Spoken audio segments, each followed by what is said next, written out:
Hi friends! So this week, we're going to color in some more vintage coloring books. And listen, don't come for me about calling them vintage. Google says anything over 20 years old can be considered vintage. Plus, it would be weird to just call this art with old coloring books.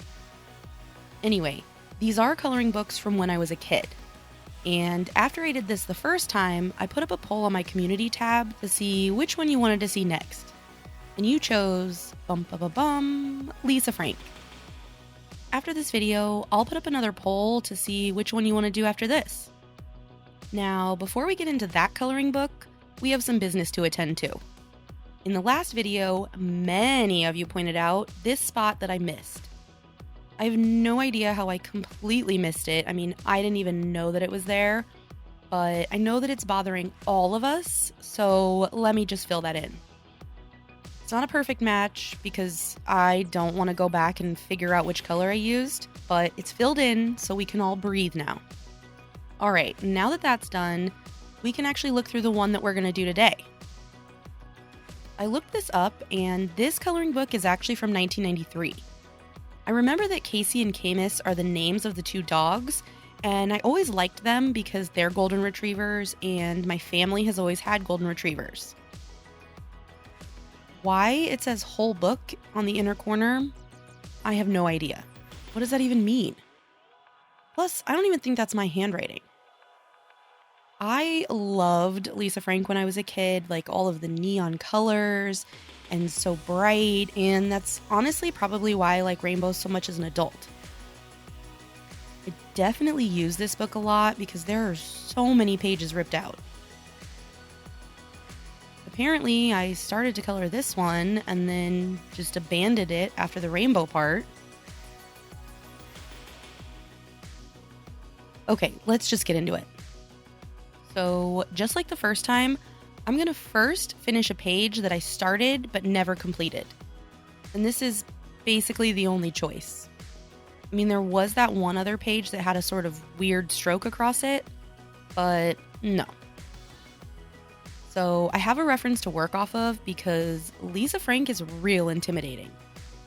And the reference shows polka dots on the background, so I'm going to measure out and then use a stencil to add those. And even though I started this page in crayons, I am going to finish it in colored pencils. Lisa Frank is just a little too detailed to be done in crayons, and I just don't want to. So while I'm coloring this, let me address something that you guys brought to my attention. Lisa Frank, the person, and the company are a bit problematic. I'm actually watching the documentary Glitter and Greed as I'm coloring this, and it seems like Lisa and her husband were not great people. They didn't treat their employees well at all, and then later on, Lisa or the company or whoever stole ideas from this artist named Amina. So even though I still love the style and aesthetic of Lisa Frank, and it holds a really nostalgic place in my heart, I can fully acknowledge that they are objectively buttheads. Also, they name their kids after colors, and no offense if you're into that kind of thing, but cutesy joke names like that just make me cringe. Anyway, you can see that this is taking me a long time to color, because I'm trying to match the colors and the shading to the reference that I have.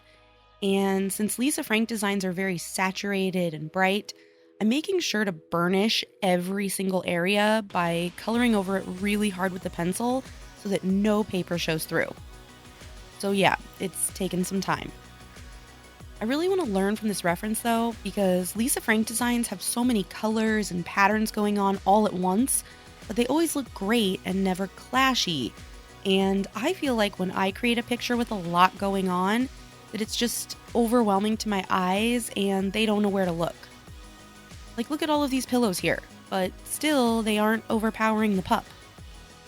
Speaking of the pup, I'm working my way from the back to the front, so now I can finally color this dog. And I actually meant for him or her, I couldn't find a name for this character, but I meant for them to be white. But on all of the references I found, the shadows were purple, so I went with that. And I maybe leaned into it a little too hard because now the dog looks like it got a scrub with some purple shampoo. Whoops. I did go over the bow and necklace with colored pencils just to punch it up and match the rest of the picture. Now, this cat was not in the reference, and it took me forever to find a reference for it. I don't know why, but in my mind, this cat was purple and white. But that's a whole different cat. When I finally found pictures of them, they were pink or yellow. I believe the yellow version of this cat is called Sunflower. And yes, I can color it any color I want to. There's no rules, but that's just not how my brain was working. I'm not always that great at color picking, so I thought if I stuck strictly to the references for this first picture, I would be more comfortable. Either way, this cat definitely doesn't seem to fit in with the rest of the picture, at least to my eyes. I mean, maybe since I know it wasn't in the original, it's always going to look like an intruder to me. But this pillow also wasn't in any of the references, so I'm getting all crazy and making up a pattern on my own. Be so proud of me for being like 5% original. The last thing I'm going to do is add some highlights with a white gel pen that's been hanging out in my bra for like an hour or so. I put it in there to warm it up because it makes the gel flow better. And this picture is done. I do like this picture and I'm very proud of myself for all of that work, but for some reason it just doesn't have that same vibe as Lisa Frank pictures. I don't know if it's the cat plopped in there or the outlines because Lisa Frank designs don't usually have black outlines, or maybe it's just the colors aren't neon-y enough. So let's try this again. The next page that I chose was this one because I want to try a page with alcohol markers, which definitely bleed through the page, and I don't care about the picture on the back of this. I made sure to add some paper underneath though so that I don't mess up that cool Sunday page. Now, I couldn't find an exact reference that matches this page. They all had slight differences. A different pose, a crown instead of a bow, a different style skirt, a different design on the shirt, etc., etc. So I am having to freestyle quite a bit. Oh, the horror. But really, I have a plan, I think. Since I'm using alcohol markers, I can do that cool glitter technique that I did in a coloring video. And glitter seems very Lisa Frank-ish. So I decided to do a rainbow gradient on the skirt and the bow, and for the glitter, I'm just following the steps that I showed in that video. In addition to the skirt and bow, I'm also going to make the stars glittery. Now, I tried to find a name for this girl, but all I could find was her referred to as Ballerina Bear. When I got to the actual fur on Ballerina Bear, I was really nervous because I don't usually go this dark, let alone start this dark. But I'm just following the reference to know where the lighter and darker areas are. And I'm really happy with how she came out. It's that kind of shading that gives her depth, but it's not like noticeable, you know? I feel like if your eyes are drawn to the shadows on an object, you're not doing it right. I don't know if that made sense, but what I'm trying to say is I'm really happy with her. Now, her shirt, on the other hand, the references had a different design, so I chose the colors and shading on the heart on my own, which is fine, but the problem came when I got to the actual color of the shirt. The shirt in the reference is a sort of pinky purple color, and I only have like one purple marker with that undertone. So for all the different shades, I'm trying to like layer pink in there. But then the whole thing came out a little too pink and not enough purple, and it's a little too dark. I mean, it doesn't look bad, it's just not what I was going for. At this point though, the picture is looking pretty good, but I'm gonna tell you right now, the background kind of ruins it for me. A lot of Lisa Frank backgrounds are gorgeous, blendy rainbows, which I, 1, don't think that I can do with these markers, and 2, probably wouldn't look great with this rainbowy bear and stars. So I started with the bushes because those are the easiest to pick a color for. Green, obviously. Then, for this skyish area, I decided that I was going to go with a sort of pink-purple gradient. But first, this area where the wand is kind of waving magic is going to be a little bit lighter, because magic gives off light. Obviously, that's just science. I used the same light purple on top of itself multiple times to create some depth, and I love how that came out. But then, on to the rest of the background. And I know some of you are going to say I'm being too hard on myself, and I am, I know, but I just don't like it. The blend isn't great, and it's too dark and desaturated for what I wanted. And the key phrase here is what I wanted. If you want an apple but get a peach, you're not going to be happy. There's nothing wrong with the peach, but it's not an apple. And I don't want a peach or an apple because I don't really like fresh fruit, but the point is that it's too dark. The bottom area is a little weird because I didn't want to do a brown path, but I also didn't want to add more green. So I went with a yellow glittery road. Why not add more glitter to this page? Then, with all of the coloring finally done, I can go in and add all of the white glitter dots, big sparkles, and all of the highlights. I sent a picture of this to my sister, and she suggested going in with shadows that were different colors in the background to sort of make it pop. Since these markers aren't opaque on top of each other, I am going in with a different but sort of corresponding color. I believe they're called analogous colors, but I always have to practice that word a few times in my head before I say it out loud because it could go very inappropriate very quick. Long story short, I'm going to go in with pink over the purple. I was very nervous that this was going to make the whole picture worse, but I might as well try and learn for the future. I started with a pretty thin shadow, but you could barely see it, so I decided to just go all in with a big and thick shadow. I went in with a blue shadow over the green where the bushes were, even though it's not super visible as blue, and then for the yellow path, I went with an orange shadow. Then, of course, I had to go back over all of the white sparkles where they got tinted by the marker. And this picture is done. Now let me be clear, the picture is pretty and I am proud of it. I really like the addition of the different colored shadows. If I weren't going for a Lisa Frank vibe, this picture would be perfect. But I was going for a Lisa Frank vibe and this just isn't it. I really honestly think it's the shirt and the sky throwing it off. So let's try one more time. For the last attempt, I want to decorate something and not just color. And I think that you can still get Lisa Frank notebooks and stuff, but what I don't think you can get is a Lisa Frank sketchbook. This is actually my sketchbook that I've been using, and the cover is like a nice, thick, white, hard cardboard, so I'm going to paint on it.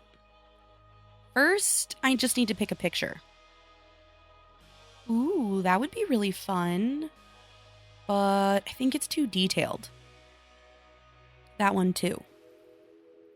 I think I need something more simplistic. That's really cute. And it's perfect to go on a sketchbook since he's painting. Sort of. Let me just double check that I didn't miss anything. Nope, we're gonna go with that guy. Now, rather than redraw this, I'm just gonna use some tracing paper to transfer this onto the cover. And I should tear this out, but I don't wanna. So I'll just fold the book back and awkwardly hold it in the air while I trace. Now to paint this, I'm going to use paint markers. Specifically this Artx 90 marker set because it should have more than enough colors for what I need. And yes, this is a new set as if I don't have enough paint markers already, but this set has 39 colors that I don't already have. So it was necessary. Let's just get started. Now, for this one, I could not find this exact picture, but I did find some references for the panda himself. So this will be the most original art yet. As original as coloring in someone else's drawing can be. Anyway, I'm starting by just blocking in all of the colors. I'm not really worried about opacity or shading yet. I'm just planning out what color each section will be. Obviously, starting with all of the paint splatters. Then moving on to the panda himself. and I was able to find some information on Panda Painter. Yes, that's his name. And according to lisafrank.com, it's not the talent he posses to paint so well, but the special paint that he uses. Because he uses paint that he gets from the rainbow that makes his creations come to life. So there you go. I'm just chugging along and I'm trying not to get too excited since this is just the first step, but these colors look great. They aren't even neon, they're just the brightest marker in each color, but they're looking so good. This is what I wanted. I did the white paint off camera since coloring white over slightly off white is so enthralling, I didn't want anyone to have a heart attack from excitement. Now, at the bottom of the page, there are these weird circles that I didn't really know what they were, but in a few pictures I found online, it looks like they're paint puddles. Which, duh, that makes total sense. So let me go back in and add them. The next problem, though, is what do I do for the background? The background could make or break this picture, obviously. Maybe a black background? That'll make all of the colors pop. I mean, maybe that's not what a Lisa Frank artist would do, but it's what I'm gonna do. I'm also realizing that I probably should have drawn more paint splatters and extended the picture a bit because it's looking a little rectangular still, but I'm too happy with this picture so far to actually care. For the ground, I just went with a nice tan wood-colored floor. And now that everything is blocked in, I can go over it with a second coat to really bump up the opacity. Then it's time for the fun part, the details. Starting with the floor, I'm going to add some wooden plank lines.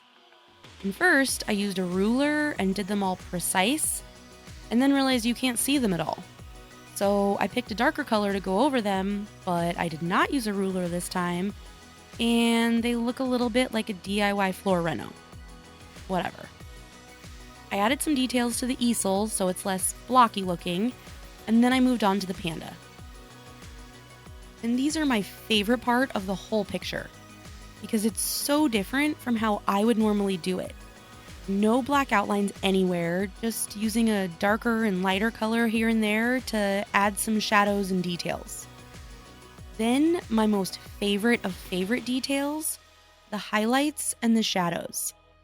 The reference had these different color highlights and shadows, and ooh, I love it so much. Pink highlights and purple and blue shadows, it looks so good. For the paint splatters, I was a bit nervous because I didn't have darker versions of each color, so instead I went in with a lighter version as a sort of pre-highlight, if that makes sense. Because you know I am going to add juicy white highlights later. And with the magic of editing, later is right now.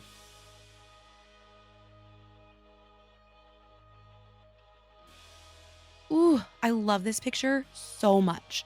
The colors are perfect. Not a single neon, but they're so bright and they pop so well. There isn't a single thing that I would change. Except maybe adding more paint splatters. So fine, one single thing. But still, I am obsessed with this. I am going to add a matte varnish over this to protect it forever and ever. And now I'm going to be so excited to use this sketchbook. Alright, finally, mission accomplished. I created some Lisa Frank art with my Lisa Frank coloring book. So, what do you think? Go check out the poll on my community tab to let me know what coloring book you want to see next. Thanks so much for watching, and I'll see you next time.